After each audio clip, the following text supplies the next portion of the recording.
9वीं 10वीं 11वीं 12वीं वो अपने करियर ओरिएंटेड पढ़ाई की तरफ चलेगा और फिर जिसको उसको भविष्य जो बनाना है यहाँ वो पढ़ने की शुरुआत कर देगा।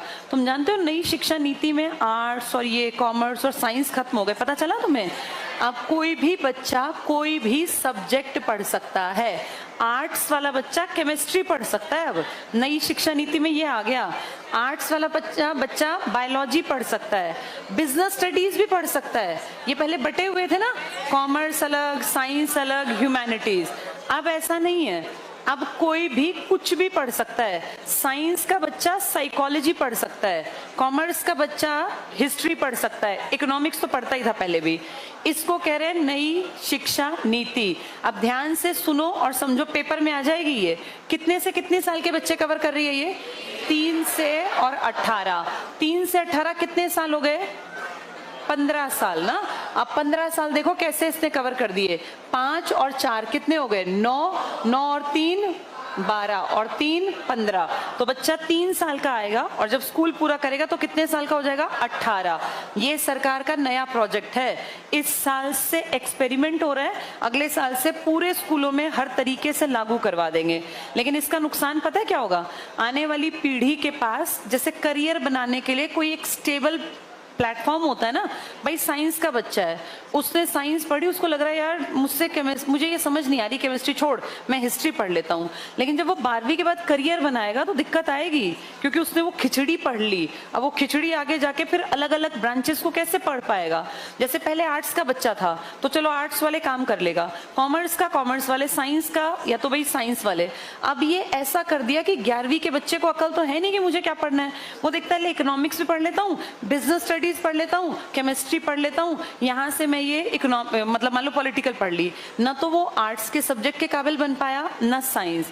इसका दुष्प्रभाव कुछ समय बाद दिखेगा, जब 10 साल बाद ये देखेंगे ना कि यार कुछ भी नहीं हुआ। शिक्षा पे जब जब काम होता है तभी दिखाई नहीं देती गलती, वो गलती नजर आती है बहुत लंबे समय बाद।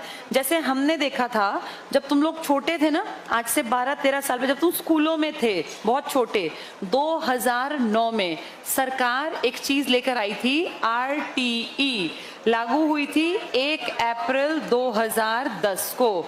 नई शिक्षा नीति उस जमाने के हिसाब से 2006 के अकॉर्डिंग RTE लागू हुई 1 अप्रैल 2010। पता है क्या था ये? Right to education. इसमें एक पॉलिसी आई थी, नो डिटेंशन पॉलिसी।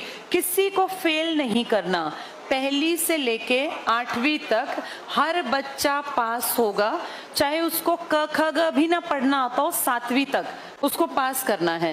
ये कहा गया नहीं, बच्चों के दिमाग पे असर पड़ता है, साइकोलॉजिकली वो डिप्रेशन में आ जाते हैं, इसलिए उनको पास करते जाओ करते जाओ करते जाओ। इसका नुकसान पता है क्या हुआ?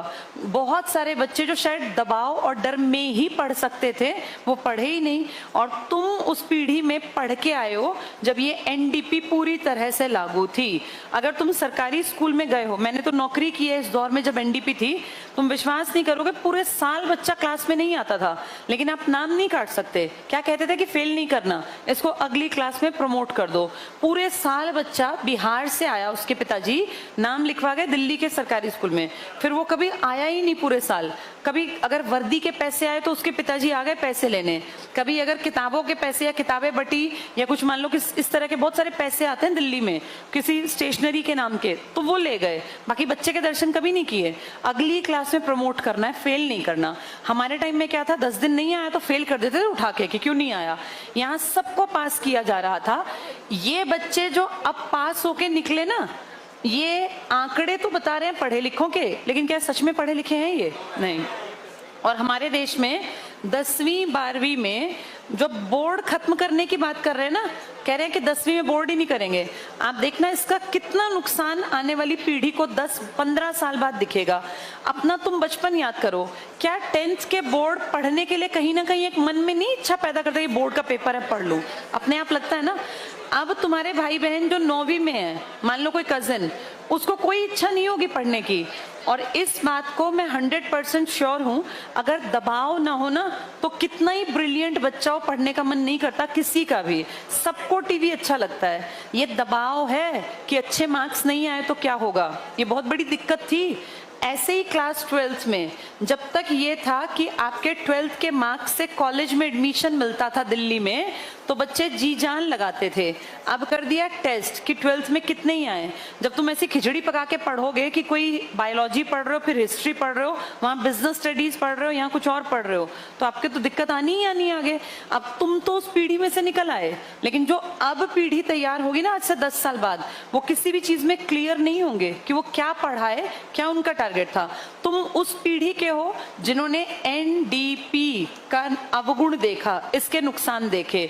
हमारे देश में इतनी बढ़ती बेरोजगारी का एक बड़ा कारण ये है कि यहाँ जब लोग पढ़ते लिखते हैं ना, तो पढ़ाई लिखाई के टाइम वाली पढ़ाई कभी काम ही नहीं आ पाती पूरी जिंदगी। जबकि होना ये चाहिए, आपने अपने जीवन के कीमती 15 साल अगर एक चीज पे इन्वेस्ट किए हैं स्कूल पे, तो इस स्कूल का कोई रिजल्ट तो निकले, वो सिर्फ रिपोर्ट कार्ड में ना हो।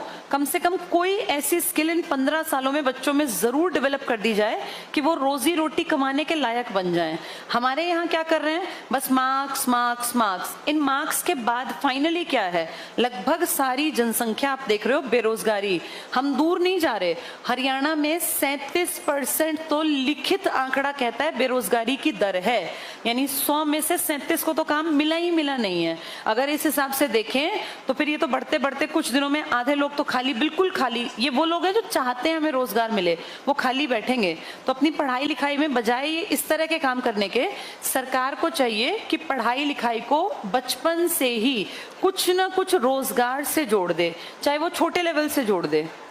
पिताजी आ गए पैसे लेने, कभी अगर किताबों के पैसे या किताबें बटी या कुछ मान लो कि इस तरह के बहुत सारे पैसे आते हैं दिल्ली में किसी स्टेशनरी के नाम के, तो वो ले गए, बाकी बच्चे के दर्शन कभी नहीं किए।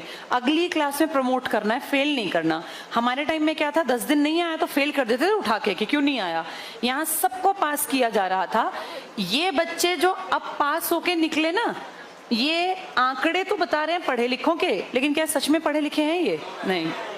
और हमारे देश में 10वीं 12वीं में जो बोर्ड खत्म करने की बात कर रहे हैं ना, कह रहे हैं कि 10वीं में बोर्ड ही नहीं करेंगे। आप देखना इसका कितना नुकसान आने वाली पीढ़ी को 10-15 साल बाद दिखेगा। अपना तुम बचपन याद करो, क्या 10th के बोर्ड पढ़ने के लिए कहीं ना कहीं एक मन में नहीं इच्छा पैदा करता है, बोर्ड का पेपर है पढ़ लूं, अपने आप लगता है ना। अब तुम्हारे भाई बहन जो 9वीं में है, मान लो कोई कजिन, उसको कोई इच्छा नहीं होगी पढ़ने की। और इस बात को मैं 100% श्योर हूं, अगर दबाव ना हो ना, तो कितना ही ब्रिलियंट बच्चा हो, पढ़ने का मन नहीं करता किसी का भी। सबको टीवी अच्छा लगता है। ये दबाव है कि अच्छे मार्क्स नहीं आए तो क्या होगा, ये बहुत बड़ी दिक्कत थी।